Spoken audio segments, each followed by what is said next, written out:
इस क्लास का जो मर्म है वो समझ आ सके। तो जैसा कि आप सभी को पता है कि आज का जो हमारा सेशन था वो कश्मीर के जो राजवंश है उनके ऊपर जो है वो आधारित था। यानी कश्मीर के जो राजवंश हमें देखने को मिलते हैं भारत के इतिहास में, हम उनके ऊपर जो है वो चर्चा कर रहे हैं। और इन सभी के बारे में जानने का एक हमें जो मुख्य स्रोत देखने को मिलता है वो कल्हड़ द्वारा रचित राजतरंगिणी नामक एक ग्रंथ में हमें इन सभी के बारे में जो है वो महत्वपूर्ण जो तथ्य है, कैसे महत्वपूर्ण जानकारी है वो हमें इनके इस पुस्तक में देखने को मिल जाती है। इस प्रकार से हम देखेंगे पहला जो हमें इस वंश यानी कि जो कश्मीर का जो है पहला वंश देखने को मिलता है, उसमें हमें पहला जो वंश देखने को मिलता है वो है कारकोट वंश। यानी कि आप देखेंगे जो कारकोट वंश है यह कश्मीर के राजवंशों में हमें पहला वंश जो है वो देखने को मिल जाता है। तो चलिए पहले हम इसके बारे में एक प्रारंभिक जो बातें हैं वो देख लेते हैं। आपको बता दूं कि इसके जो संस्थापक थे उनका जो नाम था वो था दुर्लभ वर्धन। यानी कि जो दुर्लभ वर्धन थे वो इस वंश के हमें संस्थापक के रूप में जो है वो देखने को मिल जाते हैं। हम दुर्लभ वर्धन के बारे में जो है बात कर रहे थे। जो दुर्लभ वर्धन थे इन्होंने जो है इन्होंने गोनंद वंश के एक संस्थापक, एक कह सकते हैं कि अंतिम शासक थे जिनका नाम था बालादित्य। बालादित्य को इन्होंने मार करके जो है वो 7वीं सदी में जो है वो कारकोट वंश की जो है वो स्थापना की थी। इस प्रकार से हमने इनके बारे में जो है ये जो जानकारी है वो देखने को मिलती है कि इनके बारे में जानकारी का एक मुख्य स्रोत है। इन्होंने गोनंद वंश के अंतिम शासक जो बालादित्य है उनको इन्होंने पराजित किया था और पराजित करने के बाद जो है 7वीं सदी में इन्होंने कारकोट वंश की स्थापना कर दी थी। ऐसा वर्णन हमें इनके बारे में देखने को मिल जाता है। आपको बता दूं कि जो गोनंद वंश है इसके एक हमें प्रसिद्ध शासक देखने को मिले, यानी कि आप देखेंगे एक हमें प्रसिद्ध रानी देखने को मिली है जिनका नाम हमें यशोमती देखने को मिलता है। यशोमती जो थी वो गोनंद वंश की एक हमें महत्वपूर्ण जो है शासक के रूप में देखने को मिल जाती है। उसके बाद आपको बता दूं कि जो दुर्लभ वर्धन थे इनके जो समकालीन थे, तो आप देखेंगे कन्नौज के जो हर्षवर्धन है, हर्षवर्धन जो है वो इनके समकालीन हमें देखने को मिल जाते हैं। यानी कन्नौज के जो हर्षवर्धन थे वो कह सकते हैं कि दुर्लभ वर्धन के जो है वो समकालीन हमें देखने को मिल जाते हैं।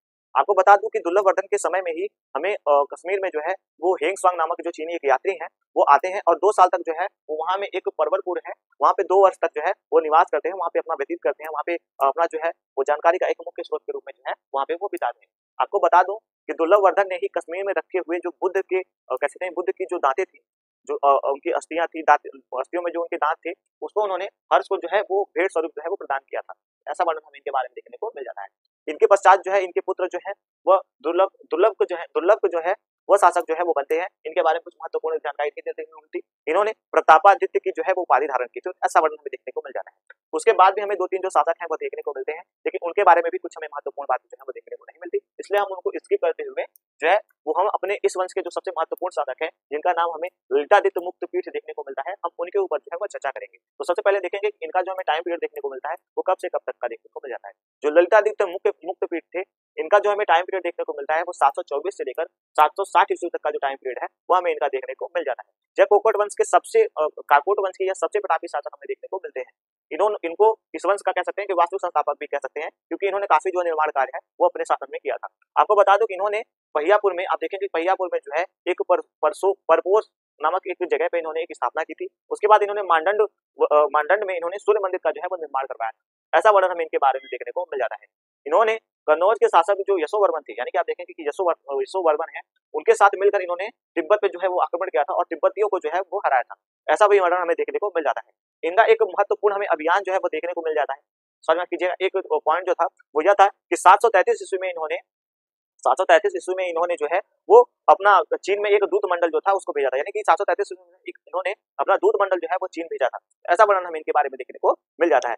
इन्होंने एक त्रिवर्षीय जो है वो अभियान चलाया था, जिसमें इन्होंने जो गौड़ देश थे, गौड़ देश के जो कह सकते हैं कुछ सरदार थे, यानी 5 सरदारों का हमें वर्णन देखने को मिलता है। जो गौड़ देश के 5 सरदार थे इनको इन्होंने पराजित किया था। लेकिन इस अभियान से लौटने के बाद इन्होंने कन्नौज पे जो है वो आक्रमण कर दिया और कन्नौज पे आक्रमण करने के बाद जो वहाँ के शासक यशोवर्मन थे उनको पराजित कर दिया। उनको पराजित करके उनके राज्य को जो है वो अपने राज्य में जो है वो मिला लिया। यानी कि आप देखें कन्नौज पे जो है वो ललितादित्य मुक्तपीठ ने अपना जो है वो अपना राज्य स्थापित कर लिया था। ऐसा वर्णन हमें इनके बारे में देखने को मिल जाता है। इसके बाद आपको बता दूं कि यहीं पे जो कन्नौज में ही जो यशोवर्मन थे उनके दरबारी जो हमें दो जो राज दरबारी कवि जो है वह देखने को मिलते हैं, जिनका नाम हमें देखने को मिलता है बांकपति और भरभूति। यानी कि भवभूति जो थे और बांकपति जो थे वो इनके जो है दरबारी थे और इनको जो कह सकते हैं कि मुक्तपीठ ने उठा करके, यानी कि जो ललितादित्य मुक्तपीठ है, इन्होंने इनको यहाँ से कन्नौज से उठा करके इनको कश्मीर लेकर जाते हैं और इनको अपने राज्य में जो है वो स्थापित कर देते हैं। ऐसा वर्णन जो है हमें इनके बारे में देखने को मिल जाता है।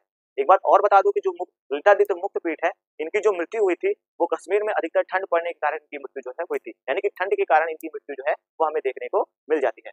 इस प्रकार से आज हमने जो है वो कश्मीर के जो राजवंश थे उनका जो पहला एक हमें वंश देखने को मिलता है कारकोट वंश, हमने उसके बारे में जो है वो पूरी जानकारी जो है वो प्राप्त कर ली, यानी कि हमने उसके बारे में जो महत्वपूर्ण तथ्य थे उनके बारे में जो है वो बात कर ली। अब हमारा जो नेक्स्ट क्लास होगा वो इस वंश के अगले शासक जो है अगले वंश जो है वो उत्पल वंश, उसके ऊपर जो है वो हम चर्चा करेंगे, यानी कि इसके बाद जो है हम उत्पल वंश के बारे में जो चर्चा करेंगे। इससे पहले की जो हमारी क्लास हुई थी वो राजपूत वंश के ऊपर आ रही थी, हमने राजपूत वंश के सभी वंशजों के बारे में जो है वो पूरी तरीके से जो है वो अपनी क्लास देख ली है। अगर आपने उस क्लास को नहीं देखा है तो राजपूत वंश को जाके देख ले, मैंने एक अलग से जो है वो प्लेलिस्ट बना रखी है और आपको इस सभी क्लासों का जो लिंक है वो मेरी टेलीग्राम चैनल पे आपको मिल जाएगा, आप चाहें तो जाके वहां से जो है इसको ले सकते हैं।